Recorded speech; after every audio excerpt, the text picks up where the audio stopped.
from Wakanda. Guys, we're just gonna keep the black comics going. You know what? Guys, give it up for Dan Grove, everybody.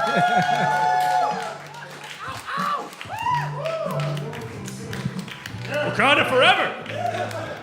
Oh, man. Thank you all for coming out tonight. I'm glad to see social media works. Thank you. Appreciate it, man. Feels good to be here at the Ice House, though. I had a very bizarre interaction on the way over here today, though. A woman approached me on the side of the street and pulled me aside with the most angelic glimmer in her eye. And she said to me, "Excuse me, sir. Has anybody ever told you you look like Jake Gyllenhaal?" Yeah, I know, sweet, right? Well, you see, instead of taking the compliment and feeling more confident about myself, my self-loathing ass just turned to her and harshly responded, "No, you need to see an optometrist and get some glasses." Because I don't look like Jake Gyllenhaal, I look like Shaggy from Scooby-Doo.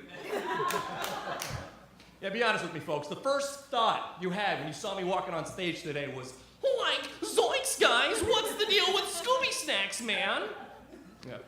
And seriously, don't be surprised if halfway through this set you hear a Great Dane barking in the back. "You suck, Russell!"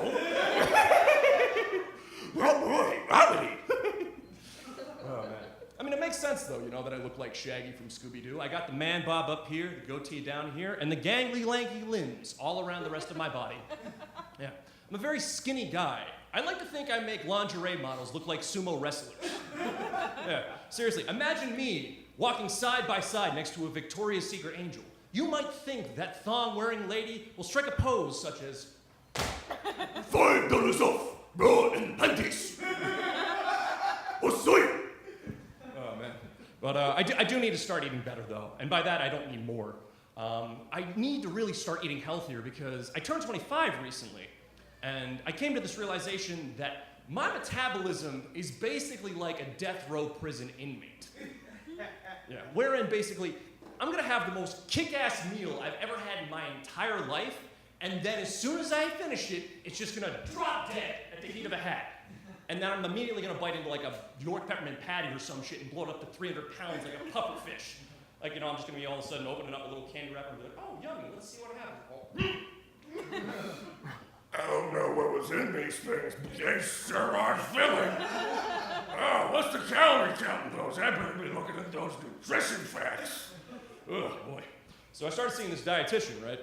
And he told me that in order to improve my diet, I should start eating more fiber. To which I responded, okay, the only things I know that have fiber in it are towels and insulation, both of which will open me up like the creature from Alien. Yeah. Seriously, if I go to Home Depot and try chomping down on some Pink Panther fiberglass, I'm just gonna be lying on the floor 5 minutes later like, "Oh! Oh, God! Oh, God, get out! Why do I think they'll taste like strawberries? Oh!" But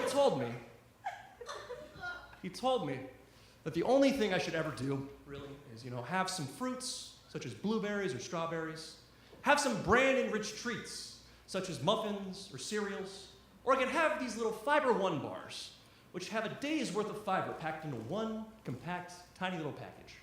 And when he suggested that to me, my pea-sized brain just went, "Dad, that sounds cheap and efficient.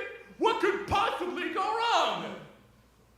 Fucking everything. Okay. What the hell are they putting those things? Freaking rocket fuel? I swear, by the time my ass hit the John, I felt like a biplane in World War II, you know? Like, oh, God, it hurts.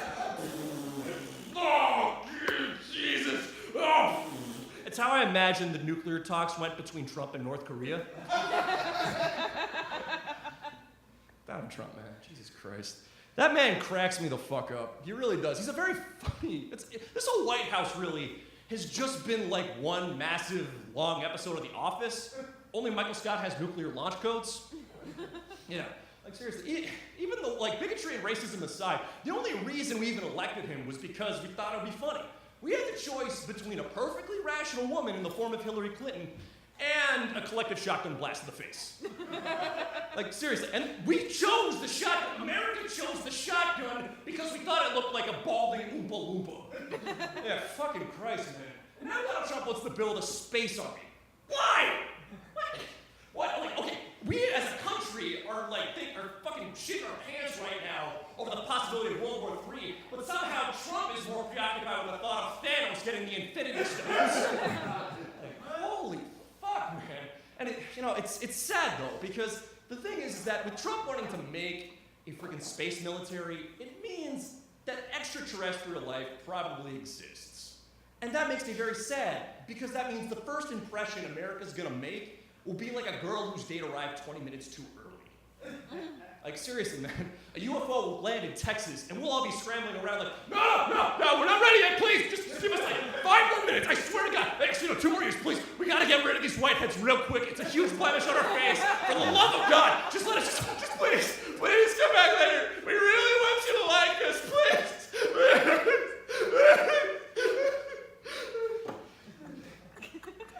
That's really exhausting to do, fucking Christ. Thank you. Oh, God, no. So, I'm coming up on a really big anniversary, though. 2 years. 2 years I've been living here in Los Angeles. Yeah. That's right. 2 years of nonstop road rage, toxic water, and bums coming up to me going, my man, can you spare $500? I need to get a new iPhone and a bottle of Don Julio. Aren't you homeless? That doesn't mean I can't live in style. Yeah, man, but no, it's, I don't know if you can tell by my clam chowder complexion or my inability to say the letter R, but I am, in fact, from New England. Yeah, that's right. We got a fellow Bostonian in the house? Or no? Okay, I'll take that. Okay, good. I was about to say, I'm about to rip this fucking place a new one. All right, seriously, man. I'm from a small town known as Medfield, Massachusetts. That's right, a town with a name so puritanically privileged, not even a trust fund Brooklyn hipster could have thought of it ironically. Okay, seriously, my town was so Caucasianally inclined, you could airdrop the KKK Grand Dragon next to City Hall, and his sense of joy and whimsy would be like that of a 6-year-old taking her first steps into Disneyland. She'd be walking around like, oh my God, white people!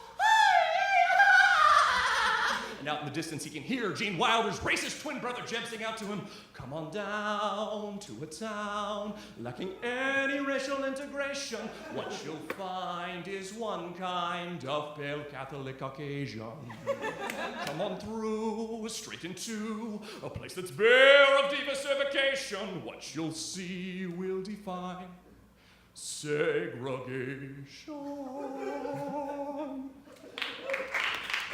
Yeah. Man, New England is such a racist place. If your skin tone isn't paler than eggshell, people will view you as a minority, all right? Like, seriously, growing up, people made fun of me for being Mexican.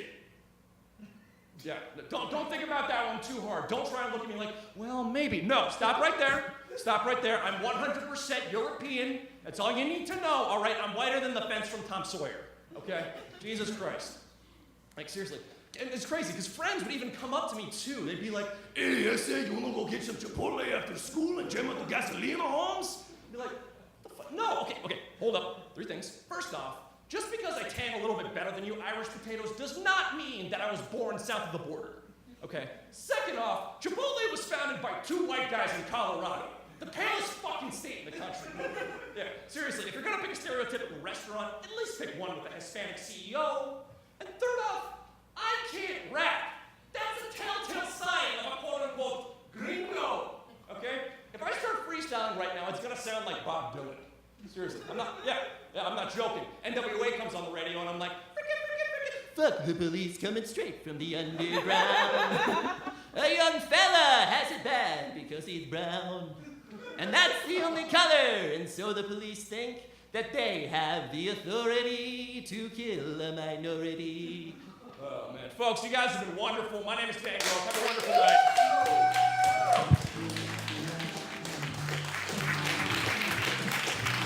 Dan Grove, everybody. Dan Grove, the greatest rapper of all time. Fucking, he said he could freestyle. I was like, oh, I kind of want to hear that. And then he did it, and I was like, ah, no.